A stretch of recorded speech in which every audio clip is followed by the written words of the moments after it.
What's going on, everyone? Welcome back to the show. So we have some new polling coming out in Maine. So I want to take a look at this polling. Will this polling reflect the situation that just happened a few days ago? And just to go over it briefly, Graham Platner was texting some other women. He was married and he was texting some other women. Now, what I find interesting about this, and we're gonna look at polling. We're gonna look at Chuck Schumer, his response. We're also going to take a look at Harry Enton talking about this. So he's going to give us some more polling. Now, what I find interesting about this story, we've seen Platner's wife come out and she's spoken several times about this, and she was the one who brought this to his campaign's attention. This was last year. She brought it to their attention and said, look, this is a situation. I don't know if this could impact his campaign. So she was concerned about it. Obviously, she worked it out with her husband. So it seems like the situation has been resolved on their end. Now, what happened is you had a campaign aide that released this information later down the road. And that's why Platner's wife was upset about this whole situation, because in confidence, she talked to them about a situation that she thought could impact the campaign. And then you had a staffer later down the road put this information out. Okay, so what I want to do first, I want to take a look at Harry Enton. We'll listen to what he has to say, and then we'll take a look at the latest polling. Now, this polling was an internal poll that the Platner campaign put out just to see if this was going to have a major impact. So we'll take a look at that. And then we'll take a look at Chuck Schumer. He did a press conference and he indicated that he did have a conversation with Platner. And then at the very end, we'll take a look at the Senate map. I will show you why Maine is crucial. So we're going to do all of that in this video. But first off, you guys can do me a favor. Please like the video. If you're watching this video and you want to see more content like this, please consider subscribing to the channel. So let's go ahead. We're going to take a look and listen to Harry Enton first, and then we'll take a look at the polling and look at the Chuck Schumer, and then we'll take a look at the Senate map as well. Here we go. Yeah, I mean, look, there have been a lot of revelations about Graham Platner as this campaign has gone on, from tattoos to sexually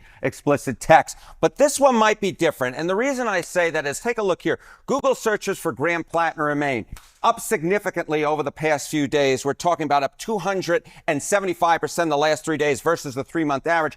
And more than that, more people search for him on Sunday in Maine than at any point that I could find, even given the past revelations about the tattoos as well. So it seems to me that this time may in fact be different, where Mainers' focus on Graham Platner is higher. This is interesting because people might say, oh, there have been so many scandals, they're inoculated to it. Nothing new to see here. This might indicate otherwise. This might indicate otherwise. More people searching for him on Sunday than ever before, and the search is way up versus the Okay, how have the prediction markets changed? Yeah, okay. So one of our first glimpses into how this might affect Platner's electoral fortunes is from the prediction market. So you can see this right here in the Kalshi prediction market. Chance to win the Maine Senate race. Now, of course, there's still that Democratic primary that Graham Platner is heavily favored to win. So we have Dems, Republicans, the likely Republican nominee, of course, being Susan Collins, the incumbent. You go back, May 22nd, was that, about 10 days ago, Democrats had a 70% chance. That's essentially Platner had a 70% chance of winning the general election. Now that number has fallen. It's fallen rather significantly. Look, he is still the favorite according to the prediction markets, a 59% chance, but you're basically going from about a 7 in 10 shot to about a 6 in 10 shot. This is now a race that, if you were projecting it out, I would say would be well within the margin of error. I dare say too close to call, although Platner's still favored, but his chances have gone down significantly, and Collins' chances have gone up significantly. In part of the And now this, we're looking at, he's showing the 59, what was it, 70, and now it's now 59. Now, if you want to look at the silver lining, or the good part about this scandal, is it's out there now. So there are a few months, we still have a few months before election time. If this was in October, that would be a lot different, because there wouldn't be much time for people to really, forget about this. But because it's now, there's going to be some time for voters in Maine to say, okay, yeah, you know what? I'm looking at all the different pluses and negatives, and they might not even remember this whole situation. And so although we see this impact, this instant impact coming from the prediction market, it doesn't mean that he can't rebound from this, because there's still that time. You still have that. This is not an October surprise.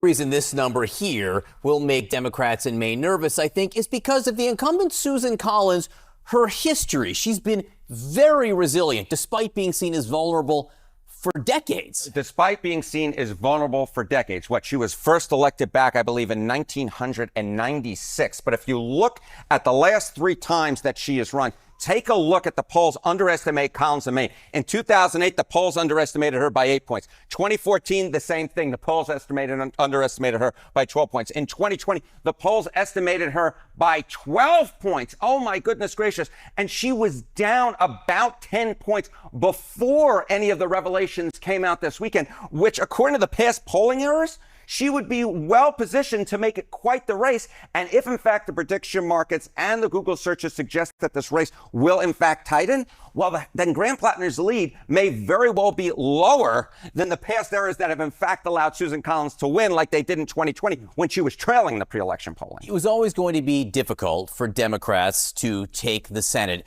in this election, but really any path to taking the Senate goes through Maine. Yeah. So what are we seeing about the chances of taking the Senate right now? So, and he's saying any, and I know I said, most, when we're looking at the pathways for Democrats to take back control of the Senate, it most likely is going to have to go through Maine, but it doesn't have to go through Maine. Okay. So for Democrats, their best pickups, one of their best pickups is Maine. The other one is North Carolina. So if they can get those two off the board, then all they need is two more. So it does help a lot. But I will show you in the Senate map at the end of this video that Democrats do have other outs, other pathways. Now, yeah, if you take a look, the chance of getting the Senate right now, you go back 2 months ago, it was about a 50-50 split, right? Now Republicans, again, it's close, but Republicans are now slightly favored to take back the Senate, no doubt in part because of what is going on in Maine, which just makes that path, which is already difficult, a little bit more treacherous. This feels like a Platner tax right now in those overall stances to take the Senate. Harry, and thank you very much. Thank you, Mike. We got a lot of news this morning. And so the biggest takeaway from what Harry Enten was saying is Susan Collins usually outperforms polling against her. So when we're seeing the different polls that are coming out, we saw a poll before, and I'll show you the latest poll. But before that poll, you had a poll showing that Platner was +9. And so Platner really needs to run up the numbers when it comes to the polls that we're seeing. He needs to be in double digits to have a really good chance of beating Collins because Collins generally outperforms the polls. So now we're going to take a look and a listen to Chuck Schumer. Chuck Schumer had a conversation with Platner, and he did a press conference after, and he just talked a little bit about, he didn't really talk about the conversation, and he wasn't answering questions. He was being very elusive, and I don't know why Chuck Schumer does this. Just answer the questions. If they're asking you things that you are, because at the very end, he ends up endorsing Platner, but he doesn't get to that right away. He could have easily said that. He was trying to, I don't know, be creative with his words. I don't know what he was doing. You need to be straightforward with the American people because they see this and they say, what's going on with Schumer? Does he support Platner or does he not support Platner? We know that Schumer's number one choice was Mills. He wanted Mills to be the nominee. Now Mills ended up dropping out, and so now you have Platner, and the reporters know that his number one choice was Mills. So if you want to just quiet everyone, then you just say, hey, look, no, I've talked with Platner, I endorse Platner, and we're going to move forward, and we're going to win in November. That's all he needed to say, but he doesn't answer that question right away. Let me show you the clip. Here we go. Yes, right there. Right here, this young man. On Graham Platner, are you satisfied with the explanations he's given for the controversies his campaign has faced right now? Are you concerned about what we heard? I met with Graham Platner today. We're going to beat Susan Collins and take back the Senate. Are you? So you're saying that Janet Mills, your preferred candidate, has been rattled that she should get back in. You're standing behind Graham Platner. We're going to beat Susan Collins and take back the Senate. Yes. So that's 2 times he was asked that question, and instead of him saying, you know what, I endorse Platner, we're going to take back the Senate, and we're going to win in Maine. That's all he needed to say. Schumer, does Democrats sticking behind Graham Platner, does that hurt their credibility in attacking Ken Paxton? We're going to take back. We're going to beat Susan Collins and take back the Senate. Any other subject you got? Any other subject? Yes. Yes. You right there. Believe that Janet Mills should unsuspend her campaign. We're going to beat Susan Collins and take back the Senate. Last one. You have not said if you're still endorsing Graham Platner. Are you still supporting Graham Platner? As I said, I endorsed Graham Platner. And he's saying, as I said, I endorse. He didn't say that before. He never said that. And so that was Manu Raju at the end asking the question that he had to answer. Do you endorse him or not? That's all we want to know. We're going to beat Susan Collins and take back the Senate. Thank you. Do you have any concerns? And can you see how that would be frustrating to the American people looking at that? They're looking at that. All they want is an answer. You could have said that last part that you just said. You could have said that at the very beginning, so you didn't have to go from, and the questions that the press had, they would have changed their question if you would have said, you know what, I endorse Platner. We're going to take back the Senate, and we're going to beat Susan Collins. If that was his first response, then you wouldn't have the other people in the press asking him the same question over and over again. And so I can see why people are really frustrated with Congress and frustrated with both sides, Democrats and Republicans, because of responses just like that. So now let's take a look at the internal poll here. And this is just a news outlet that put this out. And what I did is I wanted to get a little bit more information because they don't have sample size or anything like that on here. But it says new poll shows Graham Platner's lead over Susan Collins getting smaller. And it basically just says a new poll was taken in Democratic Senate candidate Graham Platner. Sexting scandal surfaced show his potential lead over Susan Collins getting smaller.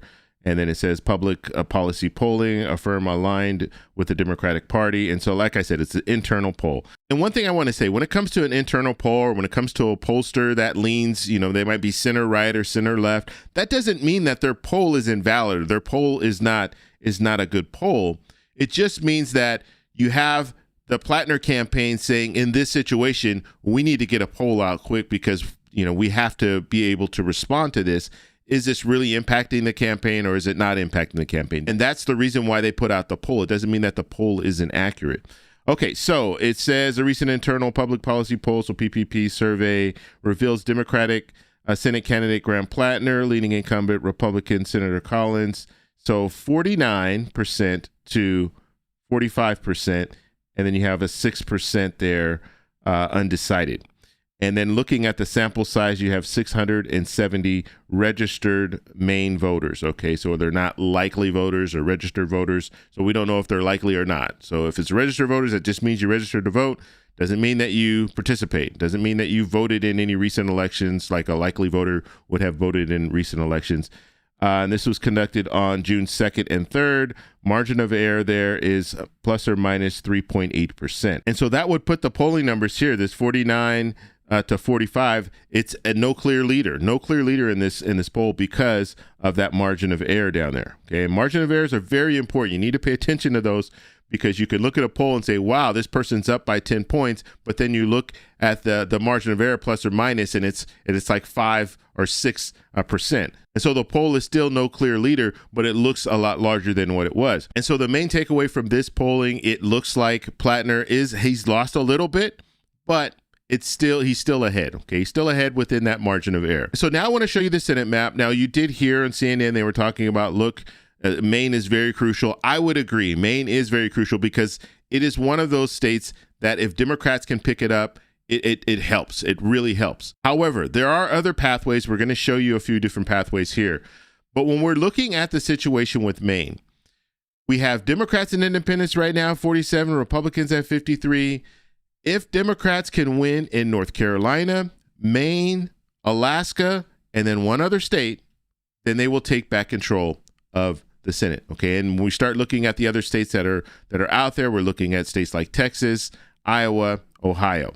Those are the main states. And then when it comes to Osborne, the independent in Nebraska, if Osborne wins in Nebraska, that will help Democrats. Democrats don't necessarily need to net 4 seats. If Osborne wins in Nebraska, they can net 3 seats as long as Osborne doesn't caucus with the Republicans. And so this is why when we're talking about Maine, it's very important because the easiest way for Democrats to net 4 seats and take back control of the Senate, it will go through Maine. But let's say we are in a scenario where Susan Collins, she's able to pull it out. She usually outperforms what polling is showing us. Let's say this is another time where she outperforms polling and she ends up winning. And so if we're looking at a situation like that, then we would have Democrats and independents at 49, Republicans at 51. And so in this scenario, Democrats win in North Carolina, they win in Alaska. Let's say they're able to pull it out in Ohio. And so now we're looking at Democrats at 50 and Republicans at 50. Now, Democrats would need to win 1 more seat. Okay, so because they need to net the 3, or as I stated, when it comes to Nebraska, if Osborne wins in Nebraska and refuses to caucus with the Republicans, then Democrats would take back control. But in a scenario where Democrats need to net the 4, then we're looking at Texas and Iowa. So now Democrats need to win one of those. And I think the best opportunity between the 2 of those states is going to come in Texas. Now, is it possible for Democrats to win in Texas? Is it possible for Tallarico to win in Texas? It's possible. Okay, it's still, this state still leans for Republicans. Okay, so I want to make that clear. But because Tallarico is running against Paxton, I think Tallarico has a good shot at winning because Paxton carries a lot of baggage. And so Democrats do have an opportunity to win in Texas. And so if Democrats win in Texas, now they'll have the 51 seats that they need, and they will take back control of the Senate without Maine. But this pathway is a lot harder than if they were to win in Maine, because if they win in Maine, they don't have to worry about Texas. They don't have to worry about Iowa. They can win Ohio, Alaska, North Carolina, and Maine, and those are their 4. So that is why Maine is very crucial, because right now, when we're looking at, if we look at the polling, and let me just back out of this, if we're looking at the states that are in play, this is what we're looking at, okay, these 6 states. And we're not even looking at, Democrats need to defend a few states too. They need to defend Georgia, they need to defend Michigan and New Hampshire. But let's say they're able to defend those states, and then we look at the last 6. These are the 6 states that are in play. And when we start going around, we look at North Carolina, Roy Cooper in the polling is showing that he has an advantage. We look at Maine, it's showing that Platner has an advantage. We look at Alaska, it's showing that Peltola has an advantage. We're looking at the latest polling is showing us that. Now, it doesn't mean that the polling is 100% correct, but that's pretty much what we can go by right now. We can look at the polling, we can hear how people are talking in the different states, and that is what we're seeing. Now, when it comes to Texas, Tallarico in the latest polling, it's showing that he is ahead. And then I'm going to be putting a video out very shortly. In Ohio, Sherrod Brown has taken the lead. He is now ahead. So we're looking at these states, and we're seeing that the Democrats are doing really well in the polling. And so that gives Democrats different outs. When it comes to Iowa, I'm waiting. Now we know it's going to be Tarek versus Henson. So now we'll have to see how that plays out. We'll have to see how the polling comes out when it comes there. Now, I know the polling was very close. They had some recent polls that were put out that was very close for Tarek versus Henson. And so we'll have to see if that continues. But Democrats do have an opportunity here, and they have different pathways. But out of these 6 states that we're looking at right here, Democrats need to win 4 of them. And so that's where it gets a little tricky, because they could be leaning in the polls, but that doesn't mean that they're ahead. Okay, it's just giving us, a snapshot of today. This is the way people are feeling today. They feel that Tallarico should win in Texas. They feel that Peltola should win in Alaska, and so on and so on. And so I just wanted to put that out there. Maine is very important, and if Democrats can win in Maine, it makes things so much easier. But they don't have to win in Maine. But since they're, the best polling is coming out of North Carolina and Maine, that's the best polling for Democrats. And so you want to be able to win those states where you're polling really well. And some of the other states where you're not polling so well, those could be kind of the toss up. But these states that you're polling well in, you want to be able to say, you know what, we should be able to win those states and then focus on an Alaska, focus on a Texas, focus on an Ohio. And so now I'm going to hand it off to you. What do you think we're going to see in Maine? Do you think Platner will be able to bounce back and this won't be an issue in the future? Let me know in the comments below. If you like this video, please give me a thumbs up. Please subscribe for more. And remember, stay informed, stay engaged, and I'll talk to you in the next one. Bye. So that's all we have for this video. Make sure if you guys want to send me an email, you can do that, david@thetecshow.com. Like the video, subscribe for more, and check out these videos over here for some more great content. Talk to you later. Bye.